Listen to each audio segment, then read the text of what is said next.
What's up, Riverhawk fans? Welcome back to another great edition of the Riverhawk Report. Well, we had a full capacity crowd at Cushing Field this past weekend as both our men's and women's lacrosse teams faced the #1 teams in the nation.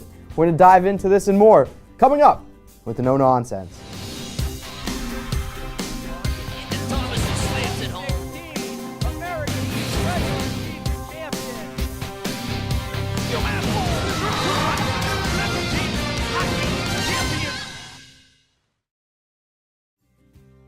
The softball team was back in action after last Wednesday's postponed game against Holy Cross, and the Riverhawks went 2-2 over the weekend, splitting games against Sacred Heart and Quinnipiac. Against the Pioneers, sophomore Courtney Cashman hit .500 with 3 runs and 2 RBIs. Freshman Sarah Seitman went 3 for 4 with 2 walks and 3 ribbies to help the team split against the Bobcats on Sunday. Up next, the start of America's play with a 3-game set against UMBC.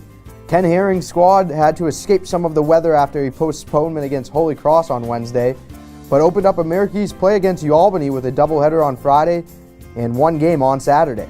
They took the series 2-1 as all 3 games were one-run affairs. Beyond the combined shutout from Connor Metowski and Henry Finaro, the Riverhawks beat Albany in the finale 1-0.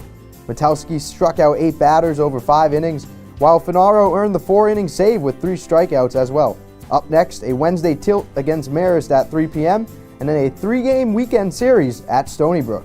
Both lacrosse teams challenged the prospective #1 teams in the nation this past weekend. Starting with the women, they took on the Stony Brook Seawolves at Wicked Blue and went in with a mindset to play the best and give it all they got.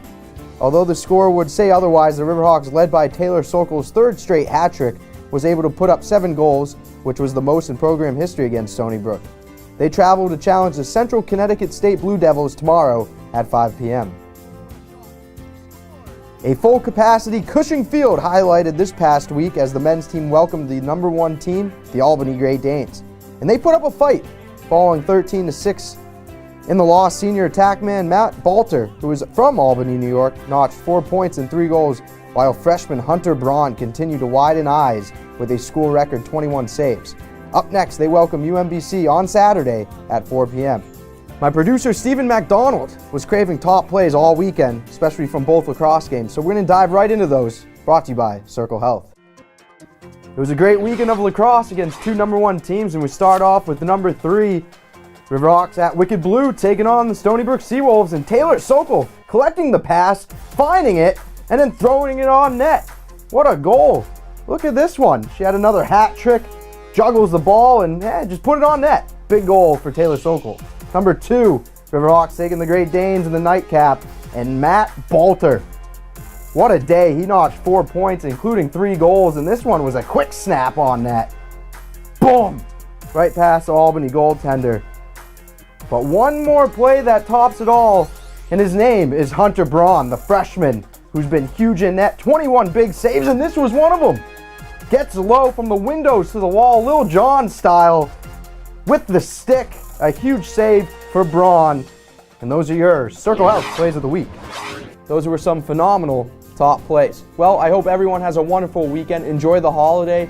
And go on to GoRiverhawks.com for more information on men's and lacrosse games coming up, as well as softball and baseball. On behalf of the Riverhawk Network, I'm Ben Nahn.